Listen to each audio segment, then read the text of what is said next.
Right, it's been a while since we've done viewer operator concepts. Let's go to the Discord channel if you want to join and give your own concepts, link in the description, and let's have a look at your operator concepts. So this first one is by Markinik, or is it Marcinik? I don't know. And they have the concept of an attacker named Grunt. Now, they even gave this operator a passive ability. They have an EOD reactive plate where they wear a single-use ballistic chest plate, granting 50% explosive resistance. And their main ability is the Mule, the mobile utility and logistics enforcer drone, and there is only one mule drone. Right out the gates, I absolutely love the name of that gadget there and the breakdown of the acronym and everything like that. But going on, a heavy-duty reinforced robotic drone designed to carry and deploy the diffuser.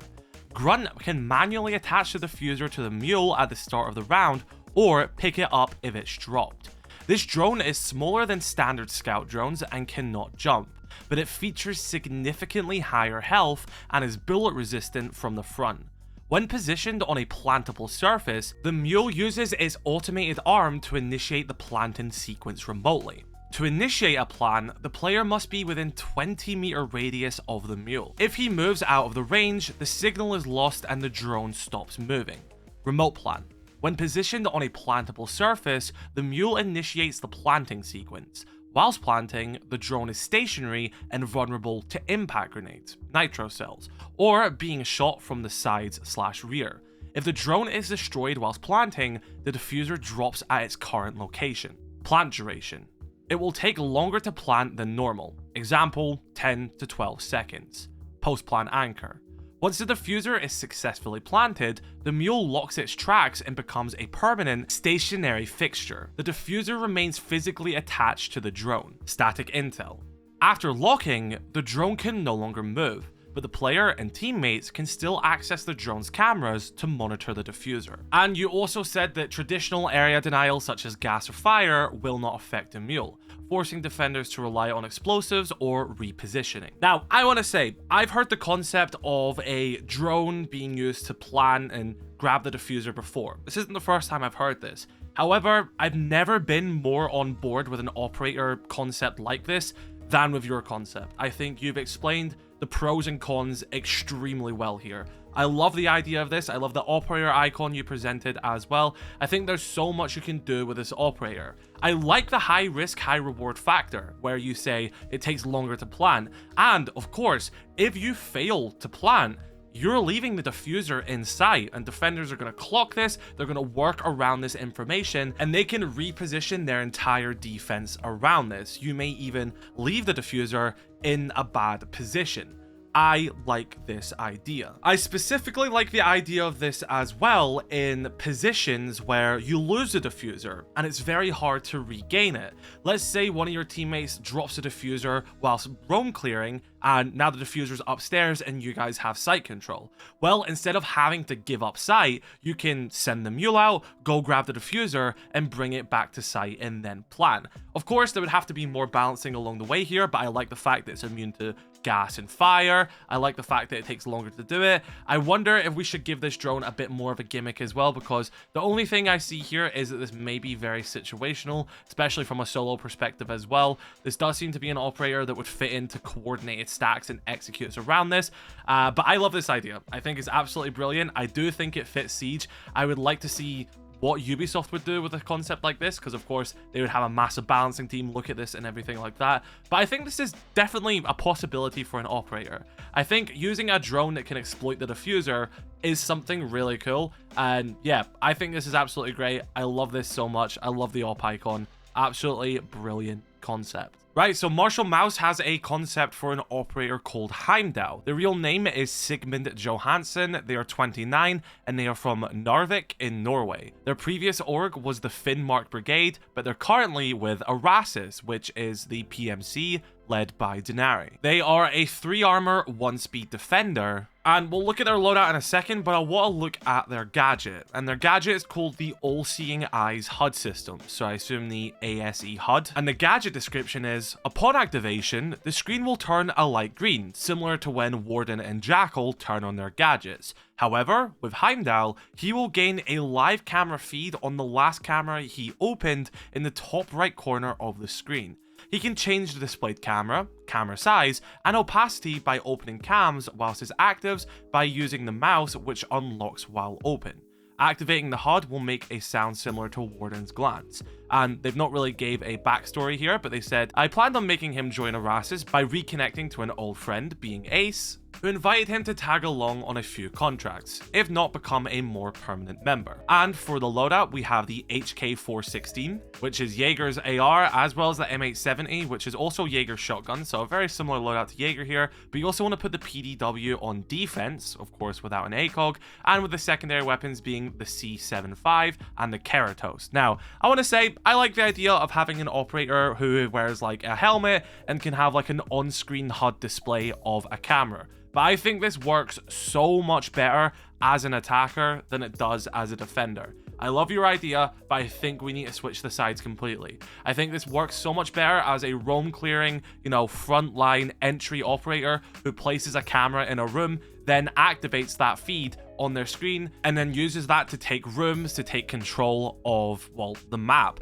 I do see them being a bit worse of a version than Solid Snake. Unfortunately, Solid Snake being as broken as an operator as he is would kind of negate an operator like this. However, I absolutely love the idea of it, and I think it plays well, especially on attack, into operators like Ayana. Maybe you could see into her feed, Zero, for example. I think all of that would work really well, and I definitely love the idea of this. I just think it would work so much better as an attacker. But overall, love the concept, and I love the Arasis inclusion as well. Right, this next one is by Mohammed ZR, and they have an operator called Burkan, who is from Algeria, with Burkan meaning volcano in Arabic. And this is a Keres Legion attacker who is a 1 health 3-speed operator. And I quite like the idea of this one, because it reminds me of like an attacking Goyo mixed with a Gridlock. So the gadget name is the BRB bomb. This is a bomb that can attach to walls, barricades, windows, and whenever the bomb explodes, molten material is placed within a 5-meter radius. And after 18 seconds,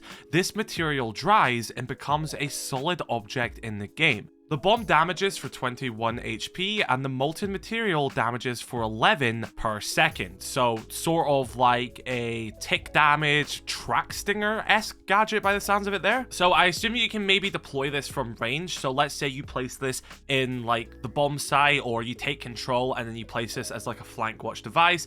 You then destroy it. It does the molten material and becomes that explosion for the 18 seconds. I think 18 seconds is a bit too long, but that's of course stuff that you can tweak. And then after the fire ends, sort of like Goyo, it leaves a residue, which is still a flank watch device.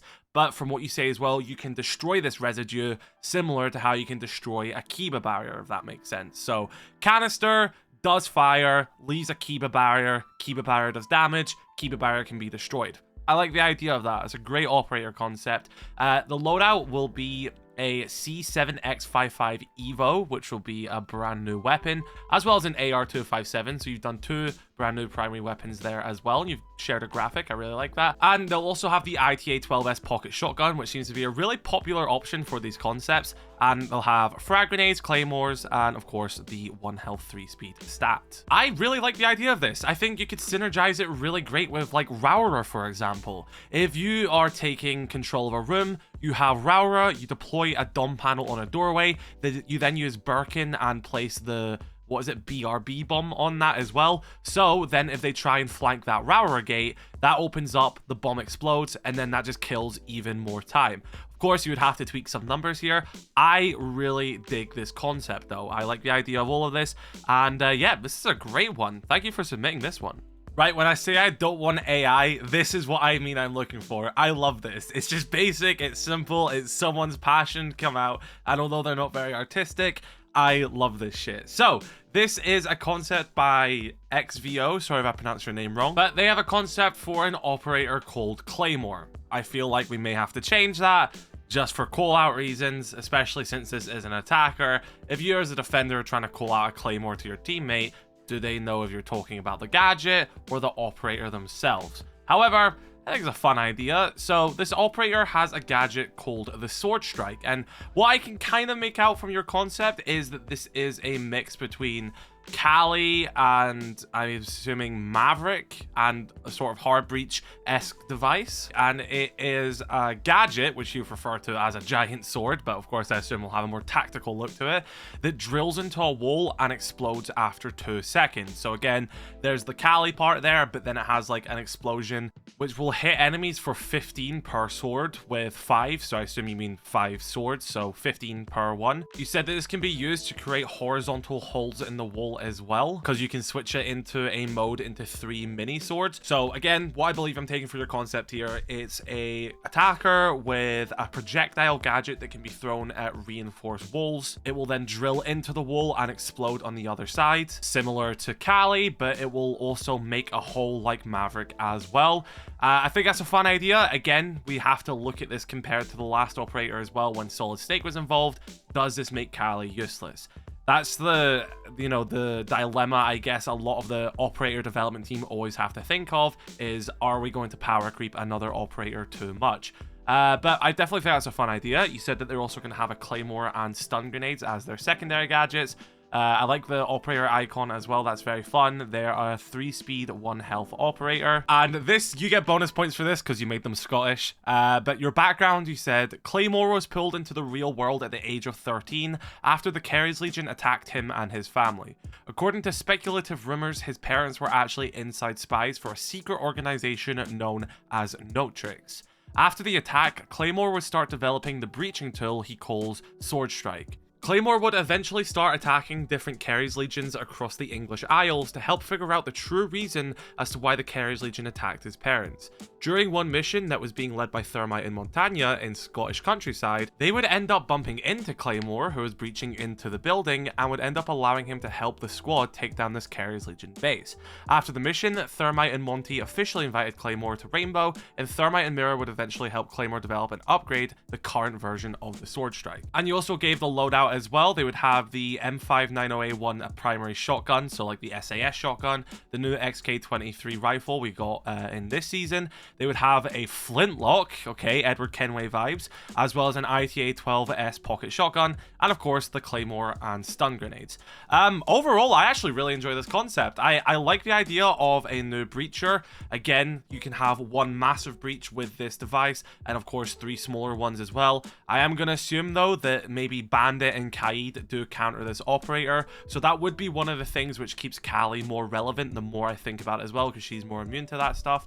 Yeah, I definitely think there's so much we can play around here. I guess the main thing which pushes this apart for me is just the name of the operator. I think Claymore obviously is just too confusing of a name, but other than that, I like it. I like the lore. I think this is really fun, and yeah, great concept. Thank you for submitting. Right, this one by Jerry is really interesting, and this is for a new attacker called Gnate.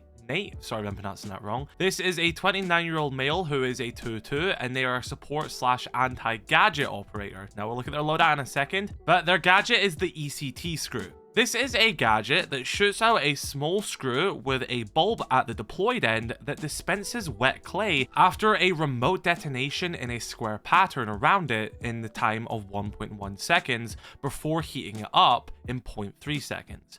After this clay heats up, the bulb side will pop off and be filled with clay. This dried clay blocks electricity and creates a soft barrier which allows players to place down gadgets on the surface. Breaking it is similar method to Azami's Kiba barriers on the deployed side, in that it breaks instantly from explosives, can be destroyed by melee attacks, or can be destroyed by bullets using the same method of calculation as Azami's Kiba barriers. On the other side, the clay can only be destroyed by meleeing the small screw 3 times, which causes a hole to appear in the wall where the screw was, and the clay can then be destroyed. So this works well with hard breaching operators and with closing off lines of sight and breached walls. It can be used to counter operators like Bandit and Kaid, as well as some operators like Mirror by blocking parts of the mirror itself, and it is countered by operators like Mute and impact grenades and C4s. So if I understand correctly, you have a reinforced wall which is electrified. This gadget will drill into the wall with the drill part appearing on the other side to the defender's point of view, and then on the attacker side it will have a solidifying clay which will basically negate the electricity on that part of the wall, therefore allowing you to place a single ace charge on it or maybe a Habana pellet whilst the wall is still electrified. side. If defenders want to clear it, they have to melee the screw on their side of the wall to basically break that structure itself. However, it will leave a hole in the wall. Not sure how I feel about the leaving a hole part, but I like the rest of it. But as well as this, it can also just simply be used to create barriers like Azami to block off lines of sight and stuff like that. So pretty much an attacking Azami, which can also be manipulated to place gadgets on and sort of bypass electrified walls. This operator would have an M16A2, which would be a new weapon with a 30+1 capacity, 900 RPM, and medium initial recoil with very high recoil after 5 shots, deals damage from 40 damage at 0 to 25 meters to 19 damage at 35 meters plus, and it would also have the primary shotgun, the ITA-12L, which is the big version of that shotgun, which everyone's been using as a secondary weapon, and as a secondary weapon, they would have the Glock 16, and for gadgets, they would have smoke grenades and Claymore, and you also gave a bit of a backstory for this operator as well. Before being recruited to Wolfguard by Monty, Mark Lopez was a former highly ranking non-commissioned officer in the Corps de Secours Pompey de Monaco. Yeah, I definitely nailed that one. Which he helped serve in from the age of 19 to 27.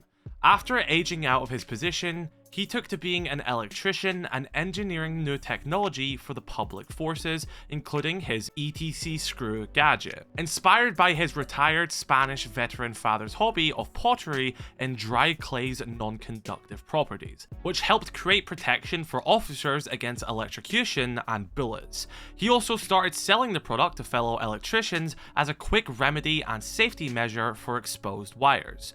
Monty found him whilst visiting France to see family, as Gnate was visiting the country to show off the technology at an electricians convention. Monty found the technology intriguing and a possible asset for Wolfguard in their public mission. Now, of course, this was prior to the whole squads not really being a thing anymore and Bishop's Rainbow and everything like that, but I really like the idea of the gadget, if I am interpreting it correctly, with the whole it being sort of like a Zami and using it to place surfaces, and the sort of anti-electricity thing here.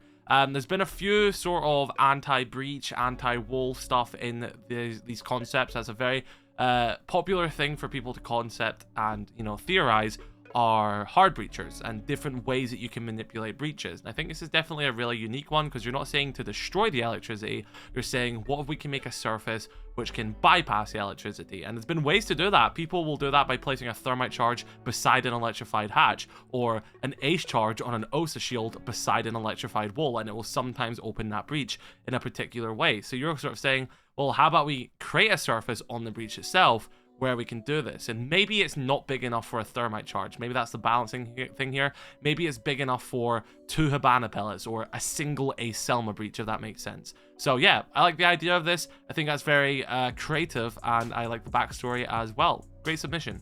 This next one is by Tavano, and this is for an operator called Ruse. The name is Freddie Bellingham, and they are a defender from the UK, being from the SAS. This 2-2 operator uses a gadget called the Phantom Speaker, having 3 of them. And very simply, they can place up to 3 small speakers that play fake footstep sounds. They can stick to floors, walls, or ceilings, play walking or running sounds, can be turned on or off or set to trigger when an enemy is close, and they can be destroyed or disabled. The purpose is to confuse attackers, fake movement, and waste their time by checking empty areas. The loadout is the MP5SD or the M590A1, so that is either Echo's primary assault rifle or the SAS shotgun, and the secondary weapon is the P226 pistol. They also have the option of barbed wire or bulletproof cameras, and for their backstory, Ruse is a former SAS reconnaissance specialist who focused on deception tactics.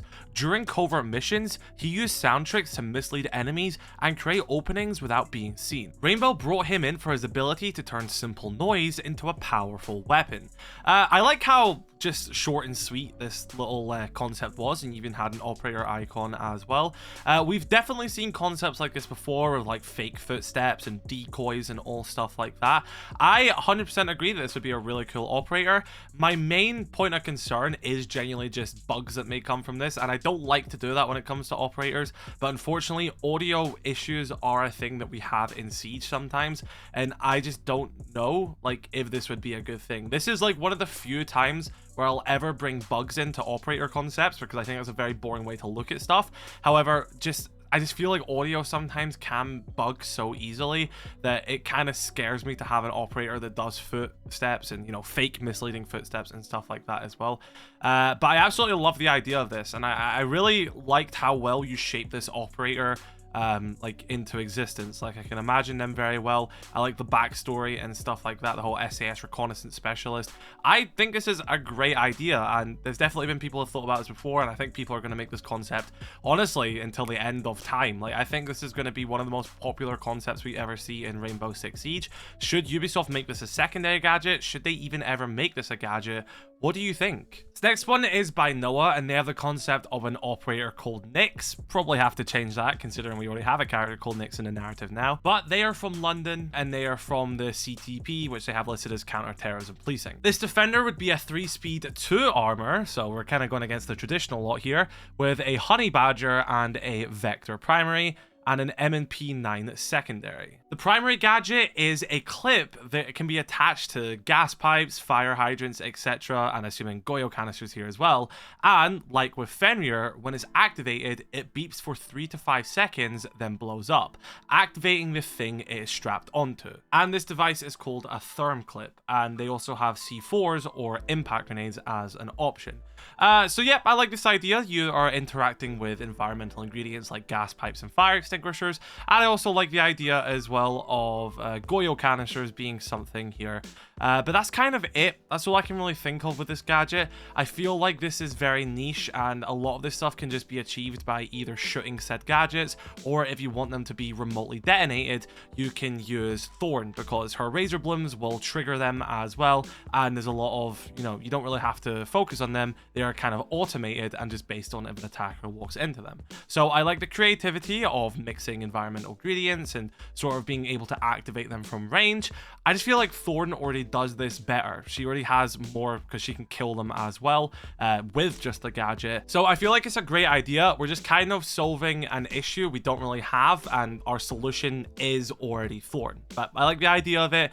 But yeah, I just feel like Thorn already can do this. Next one by Nano Ryzen is an operator called Anasi from the Caribbean, and they are a defender who is from the Incuba Task Force, the same one as Melusi, and they are a 3-speed 1-health operator with a gadget called the Dragline Anchors. The Dragline Anchor is a thrown or placed gadget shaped like a short pole. It is thrown at a wall or placed on the edge of a balcony or open hatch, from which it will unravel a rappel line that descends to the floor below. Defenders can then use this rappel line to ascend to the top of the drag line on a wall, where they can use the position to place gadgets high up, or descend/ascend quietly between floors when placed on an indoor balcony and hatch. The anchor can be destroyed by the same methods as a frostmat. The primary options would be an MP5 or an AN94, being a bit of a unique DMR and being a bit weaker than the other DMRs on defense. Secondary options would be the C75 Auto or the Bailiff, and secondary gadgets would be Bulletproof Camera or Barbed Wire. You even gave an in-depth lore with even a quote saying, "No one goes to battle against the spider." So for the lore, the operator's name is Kwaku Campbell, and you said a Ghana/Caribbean name, meaning born on Wednesday, the day most associated with Anasi, this operator. They are 36, and they were born in Montego Bay in Jamaica. Growing up along the coastal tropics of Jamaica, Kwaku was surrounded by heritage from his mother's family, often spending time with his grandmother who had emigrated from Ghana. With wisdom beyond his years and a fascination with the diverse species of insects, many of which were endemic to Jamaica, his grandmother often nicknamed him Anasi, after the spider god of wisdom. Eventually, in early adulthood, Kwaku made a trip to Ghana to study the numerous endangered butterfly species. During his studies, he was part of the research team who discovered the Atiwa hooded spider in the Atiwa Range Forest Reserve in 2006. Naturally, his love for researching animals was reflected in his desire to help conservation efforts. Seeing the need elsewhere, he moved to South Africa to join the Incuba Task Force. The dragline anchor was produced to assist with duties of wildlife conservation, allowing much easier scaling of trees and rocks. Kwaku was one of Melusi's colleagues prior to her unit being wiped out. However, before the tragedy struck, he had split to take his own unit within the task force itself. eventually being the one to welcome Melusi back in the org when Rainbow dissolved. So I really like the angle you've taken here with Melusi and the fact that she like went back to her unit and stuff like that following Rainbow's dismantlement and before you know, Bishop and stuff like that, and the fact that operators are still gone, with Melusi being one of them. I think this is a really fun operator. Now, from a gadgets perspective, I imagine it'd be quite complicated to get this to work in game, considering that most of the ledges inside of a map, Amaru can't even use. So I think it's definitely a fun idea. I like the idea of hatches. I feel like that's probably one of the most easy things you could get out of this is turning them into a hatch related operator. But when it comes to like balconies and stuff like that, I feel like there'd be many clipping issues. And again, due to the fact that even Amaru can't fly up balconies indoors, I couldn't see a defender being able to do it. And the same thing with like being able to place gadgets high. I like the idea of that, but there's probably so many different ways you could get into like glitch spots and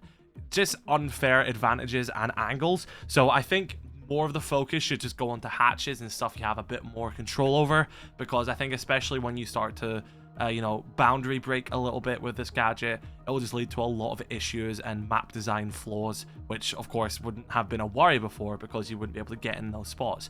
But I like the idea of it. I really enjoy the lore.